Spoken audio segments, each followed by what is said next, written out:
My name's Dylan. I'm a 36-year-old guy with cancer. I've been fighting my cancer since I first got it when I was 24. I'll say I was over 400 pounds at the time, so I guess it's really no big shock that I ended up getting stomach cancer. At the time I was diagnosed, I was at my lowest point. I was huge, and I just couldn't stop eating. I was in a bad relationship at the time, and I didn't really see a way out. I actually thought she was the best that I could do, and, well, that wasn't saying much. Her name was Jen. She was a good girl, but just crazy jealous.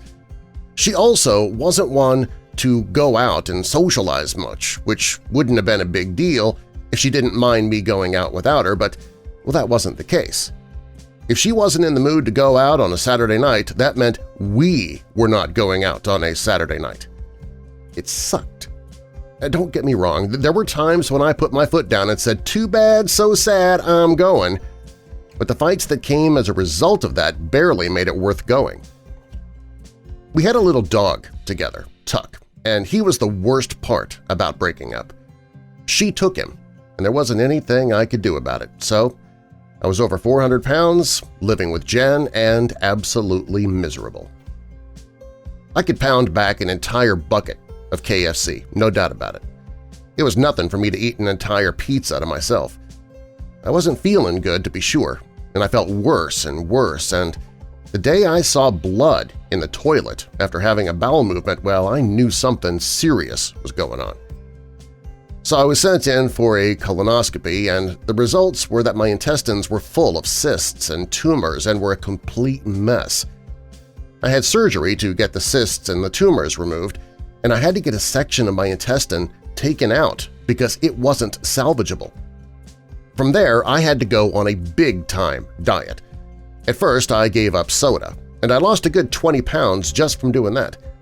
The tissue samples that they had taken from my intestines also showed that I had celiac disease, meaning no more gluten or wheat for me.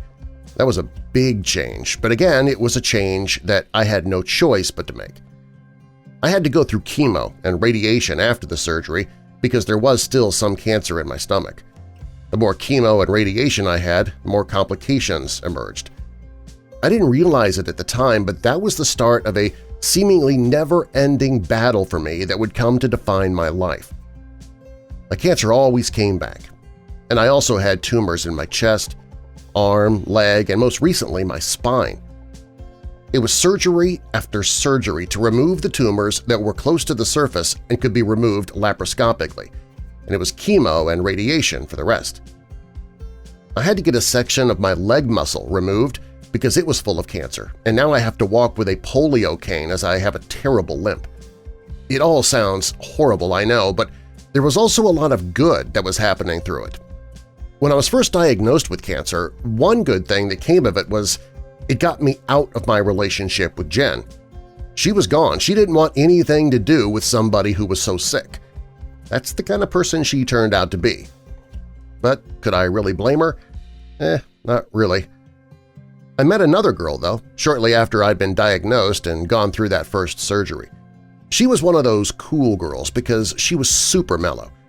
Coming from Jen, it was refreshing to be with somebody who was just calm, cool, and, most important, not jealous. If I went out without Carly, Carly didn't care. She was super laid back. I loved that about her. She knew I was sick, too. We had talked about it. Both of us wanted kids, and we talked about the risks of having kids when I was so sick. We talked about the possibility that I might even die and she'd be left alone raising the kids. She didn't seem to mind, though. She said she'd deal with it if it happened. So we got married. We have two beautiful girls. They ended up about as opposite in personality as two people could be. Charlie was older by a year, but, well, she was an old soul. She'd worried about everything all the time, especially her little sister. I'm not sure if she took on the role of her little sister's protector because I was so sick, but, well, that's what happened over the years. All this was going on while I went through round after round of chemo and radiation. Carly was a nurse. She worked full-time, that's how I met her, and I collected disability. My dad was generous enough to open up his house to us so we could focus on my treatment and not have to worry about rent or mortgage. That was a huge help. Even with Carly's medical coverage, though, a lot of my medication still wasn't covered, and it was really starting to mess us up financially. So thank God for my dad. At around the 9th year living with cancer, I started to really notice all the nerve damage that had happened. I couldn't feel whole sections of my body, and I always joke about how that's the one thing about fighting cancer. At least the chemo kills your nerves so you don't feel pain anymore. Well, around the 11th year, I was full-on immune to pain. I could go outside in sandals at -20 and not feel the cold on my feet. I could be pinched, hit, pushed, stepped on. I wouldn't feel it. My nerve damage was that extreme. Now, that might sound kind of cool, but it's also extremely dangerous if you think of the role that pain plays in your life. Pain actually tells you something is wrong that's happening to your body. It makes you stop doing a bad activity that's damaging you. Pain is what sends us in to see the doctor. I could put a heating pad on and I could be too hot and burning, but I would never know it until my skin was super red, and that did happen to me more than once. I even had a hard time telling what temperature the shower water was. Was it too hot? Was it too cold? I didn't really know. The doctors were concerned about all the nerve damage, but it was an unfortunate reality for me.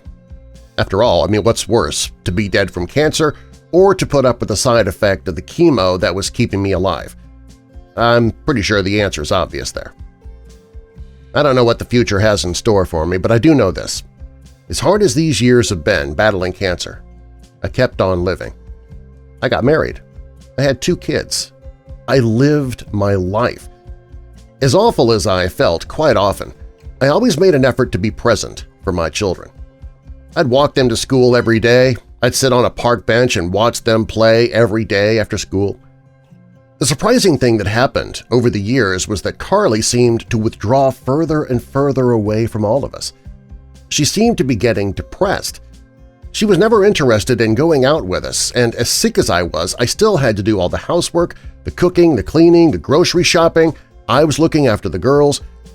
I get that she was working full-time, and she was the one bringing home the bacon, but if it was the other way around and Carly was sick and I had just gone to work, come home, shut myself away, and left her to do everything while she was so sick, I think I know what I'd be called.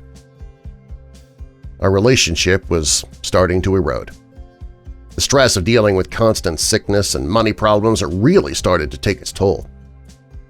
I tried my best to focus on the girls and my treatment, but I was getting more and more irritated by Carly. It's one thing to cut me out, but it seemed to be trickling down to the girls now, too. She never did anything with our kids. I was too sick to do things like go swimming with them, and Carly never took them even once. The girls were too old to not know how to swim, but there was just nothing I could do about it. All that stuff was making me feel guilty. I wanted the girls to have a more present mother, but I couldn't change Carly back into the person she was when we first got together any more than I could just wish my cancer away. So year 12 comes around with the cancer, and I'm finally given a break. I'd undergone experimental immunotherapy treatments along with my most recent round of chemo, and it miraculously worked. My tumors had shrunk enough that I was allowed to have a break and let my body rest. I was thrilled. I felt better than I had in years. I went to several doctors to talk about the nerve damage I was living with, which was extreme, but sadly, once nerves are damaged, that's it. I was just going to have to get used to not feeling pain and learn to regulate my body carefully. So I had to be really careful in the sun. I could burn very easily and I'd never feel it. I had to be careful in the cold, too. I could get frostbite and not feel that. So my painless life was just chugging along. It was 4 months after my last round of treatment had ended, and the cancer hadn't come back yet. I was over the moon. I thought Carly would be too, but instead, I came home one day after dropping my kids off at school. She was packing up boxes. She told me she felt like she needed a break, needed some space. She kept suggesting that she'd come back in a year, and I had to explain to her several times that that's not how it works. To me, marriage is a full-time gig. I could only imagine how hard it was to be with me while I was sick through all those years. But I know if it had been the other way around, I would have stood by her side from start to finish. I was just in such shock that finally, after all these years, it seemed now my health was improving and things were really starting to get easier, and now is when she chooses to leave? It made me think that she'd stayed all those years just because she felt guilty about leaving me while I was sick. It dawned on me that she'd just been waiting for me to get better so she could pull the plug and move on. I couldn't help but feel betrayed. We had a lot of long talks, and she said that she was tired of the sickness, tired of having to live with my dad, and just tired in general. So, I gotta say, not feeling physical pain, it's cool sometimes, but at this particular time I would have done anything to not be able to feel emotional pain. I'd lost my wife, and there was nothing I could do about it. Over the years, we were able to become friends, which is good, especially for the kids, and my cancer hasn't come back, which is great. I'm still living with the challenge of not being able to feel sensations, but every morning I wake up and I see the faces of my girls smiling at me. I still feel like I am the luckiest guy in the world. To watch more animated story videos like this, hit that subscribe button and tell us in the comments section what you thought about this story.